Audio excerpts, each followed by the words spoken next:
Oh, hi, my name is Dean, and welcome to On the Brink. I'm just browsing this book, Disney Trivia from the Vault Secrets Revealed and Questions Answered by Dave Smith. Who is Dave Smith, you might ask? Dave Smith was the founder of the Walt Disney Archives. He was a man who shared a wealth of knowledge about all things pertaining to the Walt Disney Company and the people involved with the Walt Disney Company and its history. His knowledge was shared with the public as people talked with him and as people explored the treasures he curated in the Walt Disney Archives.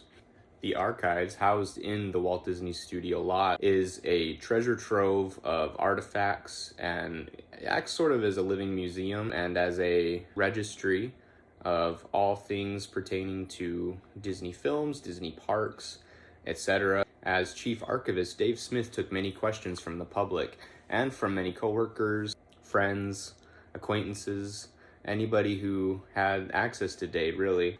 These questions were published in various forms, such as some of these books he authored, sometimes in D23 magazines, D23 being the official Disney fan club, and some of those publications were the D23 magazine itself.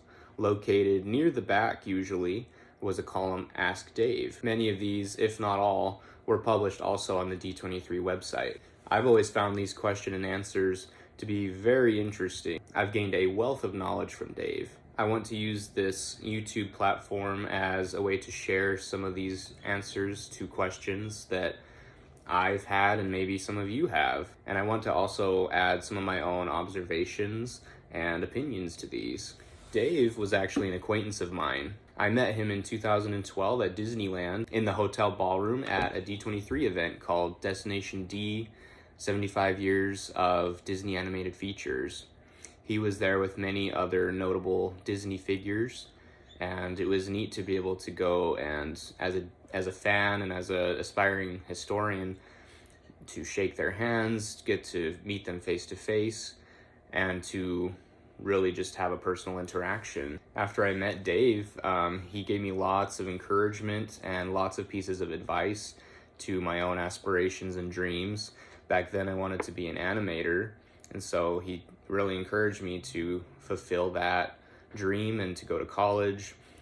That didn't work out. I still draw, but Dave was just really insightful and could really pick out people from the crowd who could, he could be a mentor to, and I feel like he was sort of doing that with me. As we went through the event, he even remembered my name as we passed by and, ran into each other again, and I was amazed by that. It meant a lot to me to know that he cared and truly wanted to know how I was enjoying the event and some of the neat speakers and animators that appeared and voice actors.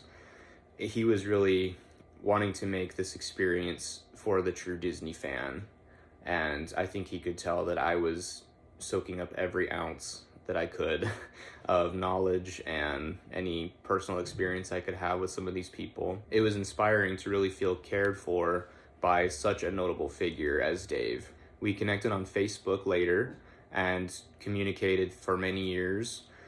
Sadly, I never got to run into him again before his passing in 2019, but we chatted online for several years and posthumously still remain friends on Facebook. So it's kind of neat. I can go back and read some of these old messages with him and just see the pure, genuine generosity this man had for Disney and the Disney fans worldwide.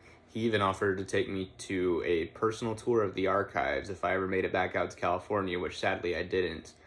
But he is very, very kind to offer that. I truly consider my time getting to know him a turning point or a core spark in my life of my journey of learning about all things Disney, trying to glean any sorts of information I can about all the things that I love. I myself love the animated features, the live action comedies, Disneyland the park, and I do consider myself a Disney historian based on the love that I have for Walt Disney, the company he founded, and all the people involved, and its enduring legacy. And I think that's something Dave had too. So seeing his passion and his outreach for all of those same things really was kind of an eye-opener and inspiring to me. I'm about to go to Disneyland here in a couple weeks, and I'm very excited to be able to visit Walt's Park again, but also now to visit Dave Smith's window on Main Street.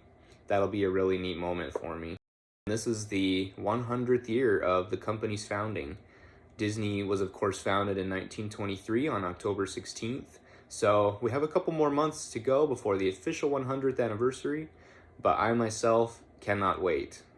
I want to have a huge celebration here on YouTube all about that, and I, with this series Ask Dave, want to share some of my excitement with you. I will be poring over Dave's extensive research and answers to questions that he received for many years. I don't yet have all the questions or the answers, but I'm working on it, and I'm gathering all I can find so that I may present it to you here for you to enjoy. Stay tuned for my first official episode after this introduction coming soon. But here's a sneak peek at the first question for Dave Smith that we'll be checking out. My friend Jim Fanning over at Tulgywood TV also knew Dave Smith. Jim and I work on a YouTube series called Digging the Details. You can find me over there at his channel, Tulgywood TV. In the spirit of Alice in Wonderland, here's a question about Alice in Wonderland from a Christina from Tucson, Arizona, who asked Dave, in Alice in Wonderland, the riddle, "Why is a raven like a writing desk?" is never answered. What is the correct answer? Tune in next time and we'll see what Dave said. This has been Dean with On the Brink. We'll see you next time.